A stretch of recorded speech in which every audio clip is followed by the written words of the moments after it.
Ravi's International School. Trust assured for your child. A sprawling, safe and home-like campus for residential and day scholars. Call 7331199964. గౌరవ ముఖ్యమంత్రి గారు అక్కడి నుంచి కాకుండా మీ మధ్యలో వెళ్ళి మాట్లాడమని నాకు సూచన చేశారు. ఎందుకంటే ఇది చాలా నా గుండెకి చాలా ఆత్మీయమైన సంఘటన. ఇది ఒక 3-4 సంవత్సరాల క్రితం మీరు ఎగ్జామ్స్ రాసి మీకు ఉద్యోగాలు వచ్చి కూడా మీకు నియామక పత్రాలు ఇవ్వకపోవడం, దాన్ని కోర్టు కేసులు అవ్వడం, ఈ రోజున ఇన్ని వేల మందికి దాదాపు 6100 పోస్టులు ఈరోజు ఈ విధంగా ఒక పండగ వాతావరణం జరుపుకుంటున్నామంటే దానికి మూల కారకులు గౌరవ ముఖ్యమంత్రి శ్రీ నారా చంద్రబాబు నాయుడు గారు. నేను మనస్ఫూర్తిగా వారికి కూటమి ప్రభుత్వం రావాలి అని ఎందుకు ఇంత తపన పడ్డాను అంటే, మీ బంగారు భవిష్యత్తు పాడవకూడదు. మీలో ఎంతమంది ఇందాక ఒక్కొక్కరితో కథలు వింటా ఉంటే మీ 6100 మంది దాదాపు 4 లక్షల పైచిలుకు యువత ముందుకొచ్చి పోటాపోటీగా ఎగ్జామ్స్ ప్రవేశ ఉత్తీర్ణ పరీక్షలు చేస్తే దాంట్లో కేవలం 6100 మాత్రమే సెలెక్ట్ అయ్యారంటే అంత టఫ్ ఎగ్జామ్ ఇది. ఒక్కొక్కరు post graduation, BSc chemistry, MSc, MA, BSc computer science ఇవన్నీ చదువుకుని ఇంత చదువుకున్న వ్యక్తులు ఒక సమాజానికి రక్షణ ఇచ్చే ఒక కానిస్టేబుల్ ఉద్యోగానికి వచ్చినందుకు మీ అందరికీ పేరు పేరున హృదయపూర్వక ధన్యవాదాలు తెలుపుకుంటా ఉన్నాను. ఇది నాకు ప్రత్యేకించి మొన్న ఈ మధ్యన గౌరవ ముఖ్యమంత్రి గారి సూచనలతోటి ఆయన అసెంబ్లీలో మేము ప్రమాణ స్వీకారం చేసిన తర్వాత మొట్టమొదటి అసెంబ్లీలో మేము ఒక మాట ఇచ్చాం.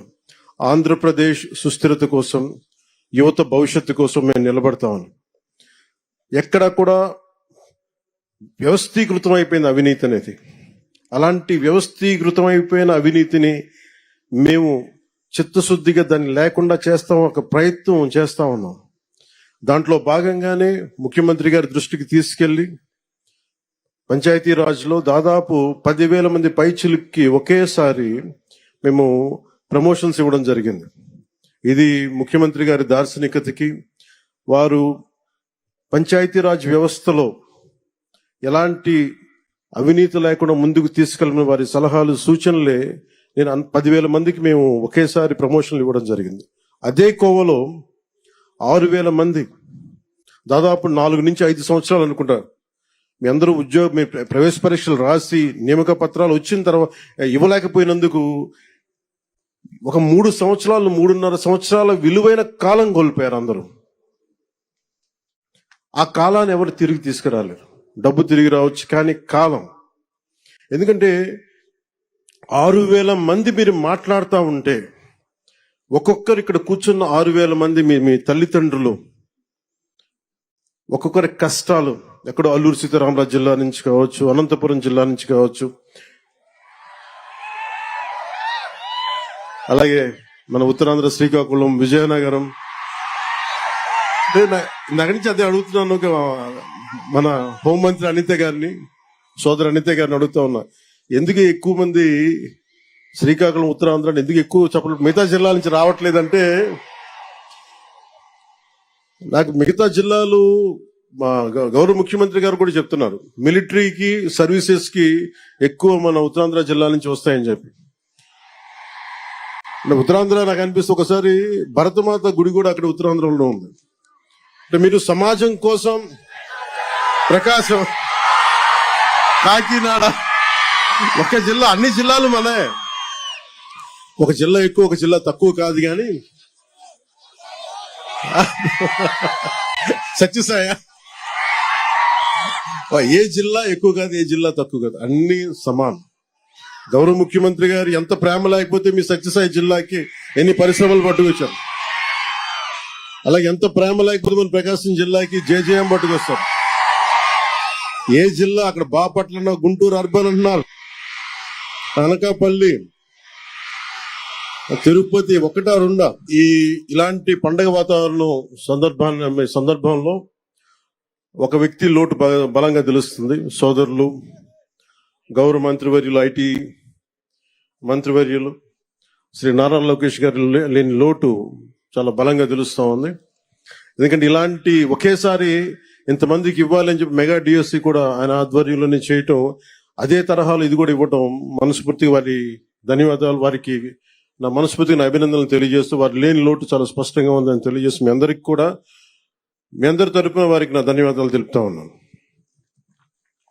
అలాగే ఇందాక లోకి బాబురావు గారు మాట్లాడింది నాకు ఎంత కదిలించేస్తున్నాయంటే, మీ కథలు కుందరపు మణికంఠ గారు కావచ్చు, కసింశెట్టి అఖిల్ గారు కావచ్చు, కొమ్ము శిరీష గారు కావచ్చు, షేక్ గండ్లూరు హఫీజం గారు కావచ్చు, ఇట్లా 6,000 మందిని ఒక్కొక్కరిని మీరు ఎలా సెలెక్ట్ అయ్యారంటే ఒక్కొక్క కథ ఉంటుంది. నేను మా నాన్నగారిని చూసేవాడిని. నాకు ఊహ తెలిసేటప్పటికి మా నాన్న పెట్టి ఆఫీసర్. ఆయన ఒక కానిస్టేబుల్గా ప్రారంభమై, మా కోరిక ఏంటంటే మా నాన్న వచ్చిన ప్రతి ప్రమోషన్ మా ఇంట్లో పండుగ ఉండేది. ఎప్పుడు ఎస్ఐ అవుతారు, ఎప్పుడు ప్రిన్సిపల్ ఎస్ఐ అవుతారు, ఎప్పుడు సిఐ అవుతారు, ఎప్పుడు ఒక ఏఎస్ అసిస్టెంట్ ఎక్సైజ్ సూపరింటెండెంట్గా, ఇవన్నీ మేము వెయిట్ చేసేవాళ్ళం. ఎప్పటికప్పుడు ఎగ్జామ్స్ రాస్తూ ఉండేవాళ్ళం, డిపార్ట్మెంటల్ ఎగ్జామ్స్. సో మీకు డిపార్ట్మెంటల్ ఎగ్జామ్స్ ఉంటాయి అంటే మీ చదువు కానీ మీ లెర్నింగ్ కానీ ఎప్పటికీ అవ్వదు. It's an on going learning process.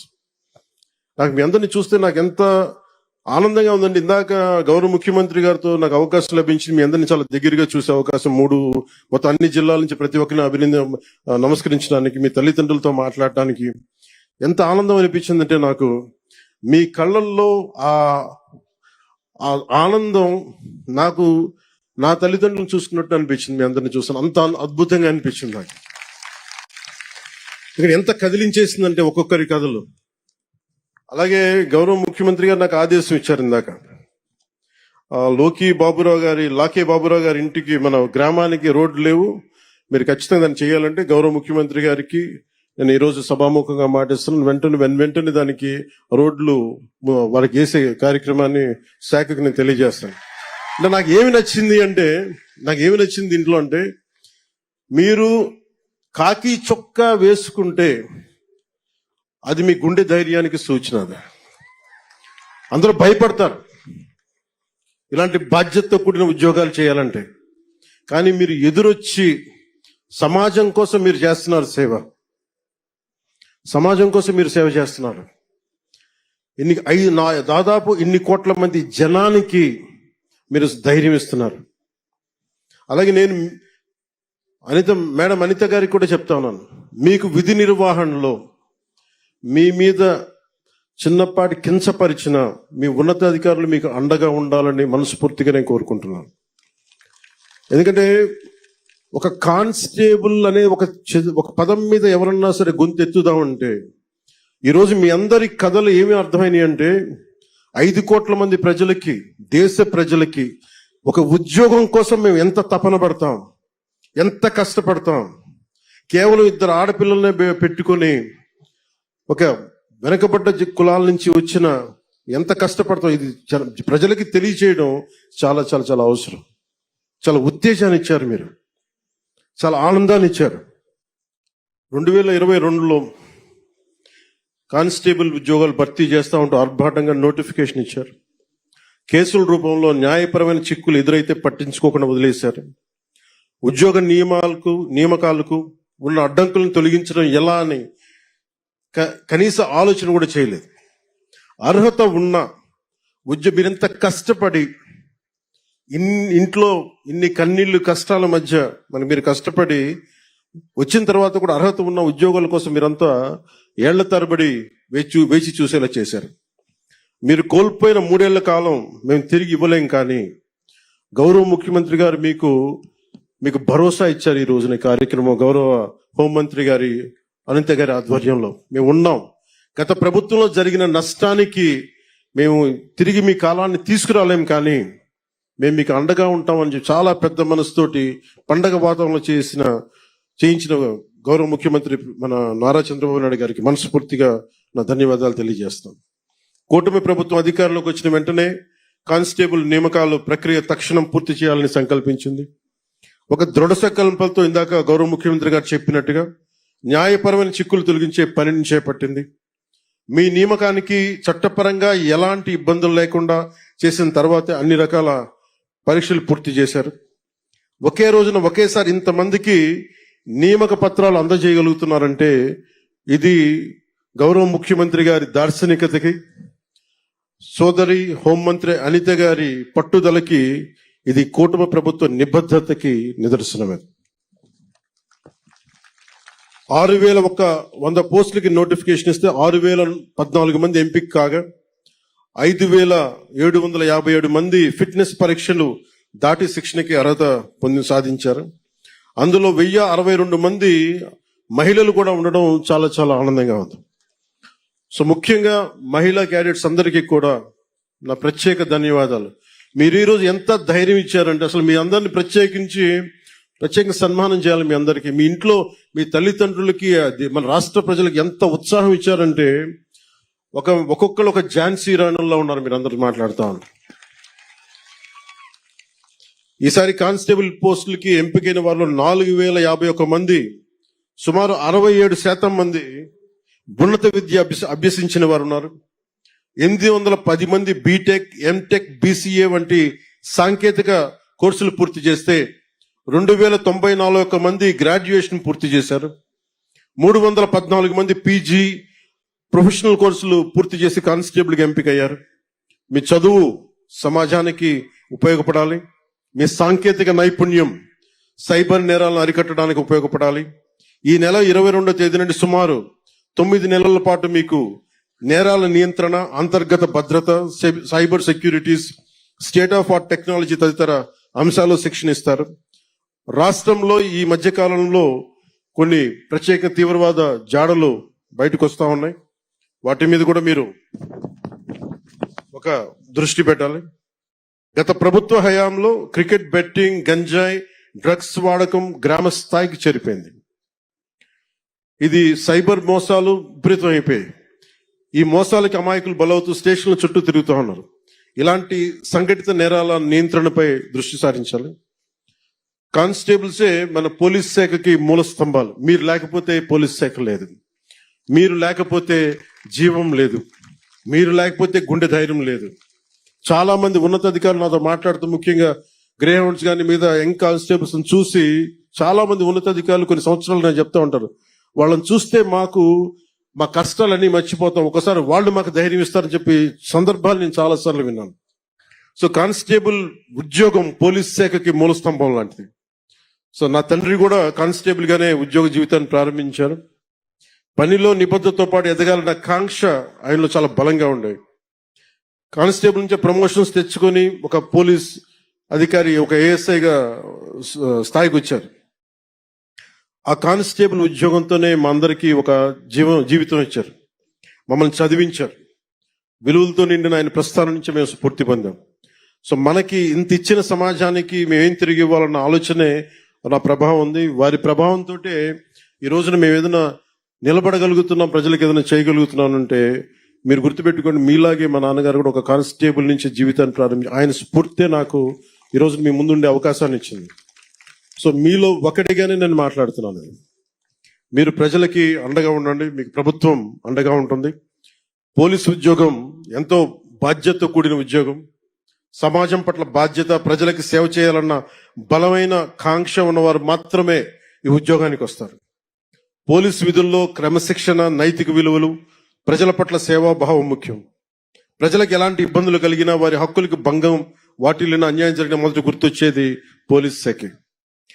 ఇందాక అనిత గారు చెప్తా, ఒక కానిస్టేబుల్ ఒక కాకి డ్రెస్ కనిపిస్తే ఒక లేని ధైర్యం వస్తుంది ప్రజలకి. సో మీరు వేసుకున్న కాకి సమాజానికి రక్షణ కవచం లాంటిది. సో అందుకని మీరు మీ కాకి దాన్ని ఎక్కడా కూడా దాన్ని తగ్గించకండి. అందుకని దాన్ని దయచేసి దృష్టిలో పెట్టుకొని మీ కాకి ఈ సమాజానికి ఒక రక్షణ కవచం, దాని గౌరవాన్ని నిలబెట్టాలని మనస్ఫూర్తిగా నేను ఆకాంక్షిస్తున్నాను. మీ విధులు ఈ రోజున గౌరవ ముఖ్యమంత్రి గారు కోరుకున్న దాదాపు 15% ఆర్థిక అభివృద్ధి కావాలి అని మా అందరికీ చెప్తా ఉంటాను.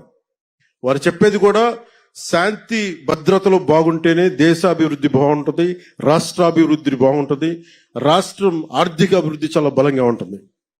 ఈ మధ్యన గౌరవ ఉత్తరప్రదేశ్ ముఖ్యమంత్రి గారు కూడా సడన్ గా ఇన్ని లక్షల కోట్లు ఎందుకు పెట్టుబడిగా వచ్చినాయి ఉత్తరప్రదేశ్ కి యోగి ఆదిత్యనాథ్ గారు మాట్లాడుతూ ఉంటే శాంతి భద్రతలు మేము బలంగా చేస్తున్నామే కాబట్టి మా రాష్ట్రానికి పెట్టుబడులు వస్తున్నాయని. అదే మాకు గౌరవ ముఖ్యమంత్రి గారు కూడా బలంగా సూచనలు ఇస్తా ఉన్నారు. శాంతి భద్రతలను ముందుకు తీసుకెళ్లాలంటే మీరు ఇందాక చెప్పినట్టు మీరే స్తంభాలు, మూల స్తంభాలు. అందుకని రాష్ట్ర బడ్జెట్ కూడా, రాష్ట్ర ఆర్థికాభివృద్ధికి కూడా మీరే ఒకలాగా పిల్లర్స్ అవుతారు. ఎందుకంటే మీరు శాంతి భద్రతలను కనుక మీరు సరిగ్గా పర్యవేక్షించగలిగితే ఈ రాష్ట్ర అభివృద్ధిలో మీరు కూడా చాలా కీలకమైన భాగస్వాములు అవుతారు. నేను ఈ సందర్భంలో మీ దృష్టికి తీసుకొస్తా ఉన్నాను. అలాగే కొన్నిసార్లు పోలీస్ స్టేషన్కి వెళ్తే నాకు న్యాయం జరుగుద్ది అన్న ఒక ఆకాంక్ష అందరికీ ఉంటుంది. ఒకసారి అది కొన్ని సందర్భాల్లో కొంతమంది వ్యక్తులు వ్యక్తిగత ప్రవర్తన కొన్నిసార్లు చెడ్డ పేరు వస్తుంటాయి. దాన్ని దృష్టిలో పెట్టుకొని మీరు మంచి పేరు వచ్చేలా చేయాలని మనస్ఫూర్తిగా కోరుకున్న. అదే సమయంలో విధి నిర్వహణలో ఉన్న అధికారులకి ఎలాంటి ఇబ్బందులు ఎదురైనా ప్రత్యేకించి కూటమి ప్రభుత్వం, గౌరవ ముఖ్యమంత్రి నారా చంద్రబాబు నాయుడు గారి నాయకత్వంలో కూటమి ప్రభుత్వం మీకు అండగా నిలుస్తుంది. ఇటీవల ఒక గౌరవ మాజీ ముఖ్యమంత్రి గారు పోలీసు ఉన్నతాధికారులకు సైతం నేరుగా హెచ్చరికలు జారీ చేస్తా ఉన్నారు. మేము భవిష్యత్తులో వస్తాం, మేము చేస్తామంటే అంటే ఏ స్థాయికి వెళ్ళిపోయారో చూడండి. ప్రభుత్వ పోలీసు ఉన్నతాధికారులను కూడా బెదిరించే స్థాయికి వెళ్ళిపోయారు. ఇలాంటి మారాలి, ఉండాలి అంటే మేమందరం చాలా గట్టిగా ఉన్నాం. అదే స్థానంలో మీ మద్దతు సంపూర్ణంగా కోరుకుంటున్నాం. ఏ అధికారి కూడా, ఏ రాజకీయ నాయకుడు కూడా పోలీస్ అధికారులు కానీ ఒక పోలీస్ కానిస్టేబుల్ దగ్గర నుంచి ఉన్నత పోలీస్ అధికారి వరకు బెదిరిస్తే ఉపేక్షించదు నారా చంద్రబాబు నాయుడు గారి నాయకత్వంలోని కూటమి ప్రభుత్వం. చాలా చాలా బలంగా తీసుకుంటాం, దాన్ని బలహీనంగా తీసుకోం మేము. అంటే ప్రతి స్టేట్మెంట్ చాలా it will be keenly observed. అలాగే ఉన్నతాధికారులు కూడా మేము మీకు గైడెన్స్ ఇవ్వాలని మనస్ఫూర్తిగా కోరుకుంటూ, శాంతి భద్రత పరిరక్షణలో మన ఎవరం కూడా ఏ కులంలో పుట్టాలి, ఏ జిల్లాలో పుట్టాలి, ఏ రంగులో పుట్టాలి, ఎంత హైట్లో పుట్టాలి, మన ఎవరికి చాయిస్ లేదు. కానీ ఎలా ప్రవర్తించాలి అన్నది మటుకు మన చాయిస్ ఉంటుంది. మనకి కవి సామ్రాట్ విశ్వనాథ సత్యనారాయణ గారు చెప్పినట్టుగా అన్ని అనర్థాలకి మూలం మానవ ప్రవృత్తి హేతువు కానీ వాని కులం కానీ, మతం కానీ, ప్రాంతం కానీ కాదు. దీన్ని మీరు బలంగా గుండెల్లోకి తీసుకోండి. ఎందుకు చెప్తున్నానంటే ఇది కూటమి ప్రభుత్వం ప్రజల మాన ప్రాణ సంరక్షణ, శాంతి భద్రతల పరిరక్షణ ప్రాధాన్యత ఇస్తుంది. ముఖ్యంగా మహిళల భద్రత అత్యంత ప్రాధాన్యత ఇస్తున్నాం. శాంతి భద్రతల పరిరక్షణలో తరతమ భేదాలు చూడడం, కులం, మతం, ప్రాంతీయత అనే తేడాలు చూడడం.